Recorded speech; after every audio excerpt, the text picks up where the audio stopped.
باللہ من الشیطان الرجیم بسم اللہ الرحمن الرحیم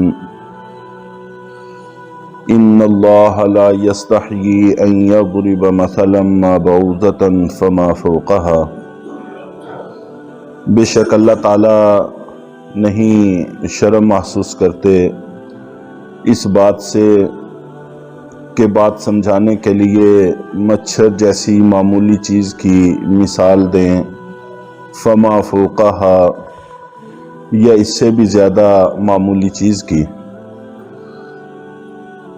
فما فوقها، فوق کا معنی ویسے تو اوپر کو ہونا ہے، بڑھنا ہے، مچھر یا اس سے بڑی چیزیں، لیکن عام طور پر محاورات میں ایسا لفظ جہاں استعمال ہوا ہے اس سے آگے معمولی چیز بیان کرنا مقصود ہوتا ہے۔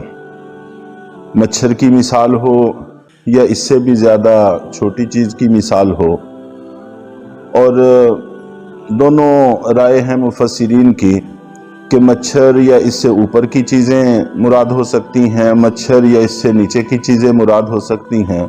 تو بہرحال مقصد ایک ہی ہے کہ بات سمجھانے کے لیے جس چیز کی ضرورت ہو اللہ تعالیٰ اس کو ارشاد فرماتے ہیں، اور قرآن پاک میں بہت ساری مثالیں ذکر کی گئی ہیں جیسا کہ کل ذکر ہوا تھا، اور خود نبی پاک صلی اللہ علیہ وسلم کی احادیث میں بھی بے شمار مثالیں ہیں جو بات سمجھانے کے لیے کہیں خوشبو والے کی مثال ہے اور کہیں بٹی والے کی مثال ہے کہ بٹی والے کے پاس بیٹھیں گے اس کے کیا اثرات ہوں گے، خوشبو والے کے پاس بیٹھیں گے اس کے کیا اثرات ہوں گے۔ 5 وقت کی نماز سمجھانے کے لیے 5 نہروں میں غسل کرنے سے تشبیہ دے کر مثال دی، اور خزاں کے موسم میں درخت کی ٹہنی کو پکڑ کے ہلایا اور اس سے بات سمجھانے کی کوشش فرمائی۔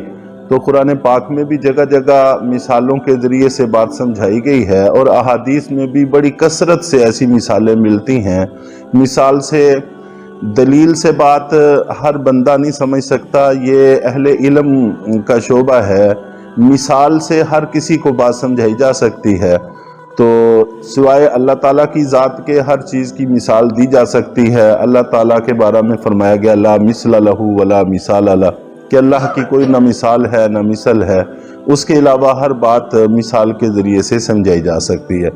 خود نبی پاک صلی اللہ علیہ وسلم کی نبوت پہلے انبیاء کرام کی مثال دے کر سمجھائی جا سکتی ہے، جیسے پہلے نبی تھے اسی طرح آپ اللہ کے نبی ہیں، تو مرتبے اور مقام اپنی جگہ۔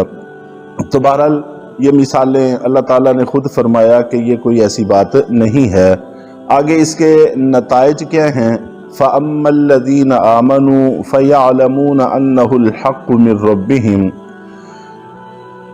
اب وہ لوگ جو ایمان والے ہیں وہ تو اچھی طرح سے جانتے ہیں کہ یہ مثال حق ہے جو ان کے پروردگار کی طرف سے آئی ہے، تو اہل ایمان اس بات کو اچھی طرح سے سمجھتے ہیں۔ اور وَأَمَّا الَّذِينَ كَفَرُوا فَيَقُولُونَ مَاذَا أَرَادَ اللَّهُ بِهَذَا مَثَلًا۔ البتہ وہ لوگ جو کافر ہیں وہ کہتے ہیں کہ ایسی معمولی مثالوں سے اللہ کا کیا مطلب ہے، تو اللہ تعالیٰ ایسی مثالیں کیوں بیان کرتے ہیں؟ تو بسا اوقات جب ہدایت کی توفیق چھن جاتی ہے تو پھر انسان کو خوبیاں عیب لگنے لگ جاتی ہیں، تو اس کے علاوہ اور کچھ بھی نہیں ہے۔ یضل بہ کثیرا ویہدی بہ کثیرا، یہاں پر ایمان والوں اور کفار دونوں کا فرق بیان کیا ہے کہ ایسی مثالوں سے ایمان والے وہ تو یہ کہتے ہیں کہ یہ حق ہے، اور کافر یہ اعتراض کرتے ہیں۔ اور دوسری جگہ پر ہے کہ ایمان والوں کا ایمان بڑھتا ہے اور کافروں کی گمراہی بڑھتی ہے۔ بڑھنے کا مطلب بھی یہی ہے کہ پہلے مثال کے طور پر اگر 10 آیات نازل ہوئی ہیں ان پر ایمان ہے، اب 5 آیات اور نازل ہوئیں تو اتنا ایمان ان کا اور بڑھ گیا، اور ان پر بھی ایمان یہ لائے، اور کافروں نے ان کا انکار کیا، ان کی گمراہی میں اضافہ ہو گیا۔ یوں جیسے جیسے آیات بڑھتی چلی جاتی ہیں تو جن چیزوں پر ایمان لائے ہیں وہ چیزیں بڑھتی جاتی ہیں تو ایمان بھی بڑھتا جاتا ہے، اور جو منکر ہیں وہ انکار کرتے ہیں تو ان کی گمراہی بڑھتی چلی جاتی ہے۔ اور اسی طرح قرآن پاک میں دوسری جگہ پر کئی جگہ اللہ نے اس کا ذکر کیا ہے وَلَقَدْ ضَرَبْنَا لِلنَّاسِ فِي هَذَا الْقُرْآنِ مِنْ كُلِّ مَثَلٍ لَعَلَّهُمْ يَتَذَكَّرُونَ۔ ہم یہ مثالیں اس لیے بیان کرتے ہیں تاکہ لوگ ان سے نصیحت حاصل کریں، اور ایک جگہ پر ارشاد فرمایا لَعَلَّهُمْ يَتَفَكَّرُونَ، ہم اس لیے کرتے ہیں تاکہ وہ اس کے اندر غور و فکر کریں۔ اور بعض جگہ پر تو یہ فرمایا کہ وَمَا يَعْقِلُهَا إِلَّا الْعَالِمُونَ، کہ ان مثالوں کو عالم لوگ ہی، علم والے ہی سمجھتے ہیں۔ تو وَمَا يَعْقِلُهَا إِلَّا الْعَالِمُونَ کا جملہ سن کر اسلاف کے بے شمار واقعات ہیں کہ وہ بہت روتے تھے جب ان مثالوں کی تلاوت کرتے تھے، تو وہ بہت روتے تھے کہ خدا نہ خواستہ اگر ہمیں یہ مثالیں اچھی طرح سے سمجھ میں نہ آئیں تو ہم ان لوگوں میں تو شامل نہیں ہو جائیں گے کہ جو علم سے بالکل خالی ہیں۔ تو یہ مثالیں تو اللہ تعالیٰ اس لیے بیان کرتے ہیں تاکہ ہم غور و فکر کریں، نصیحت حاصل کریں، ہمارا شمار اہل علم کے اندر ہونے لگ جائے، جاننے والوں کے اندر ہونے لگ جائے۔ تو جاننا چاہے تھوڑا ہو چاہے زیادہ ہو، سب کا ایک جیسا نہیں ہو سکتا، لیکن اپنی کوشش کرنے سے، محنت کرنے سے اللہ تعالیٰ سب کو ہی نواز دیتے ہیں۔ یضل بہ کثیرا ویہدی بہ کثیرا، اللہ تعالیٰ بہت سوں کو ان کی وجہ سے گمراہ کر دیتے ہیں اور بہت سوں کو ان کی وجہ سے ہدایت عطا فرماتے ہیں۔ گمراہی اور ہدایت یہ دونوں قرآن پاک میں جگہ جگہ استعمال ہوئے ہیں۔ ہدایت کی نسبت اللہ کی طرف بھی ہے اور انبیاء اکرام کی طرف بھی ہے۔ تو بعض جگہ پر یہ ہے کہ انبیاء اکرام ہدایت دیتے ہیں اور بعض جگہ پر ہے کہ اللہ تعالیٰ ہدایت دیتے ہیں۔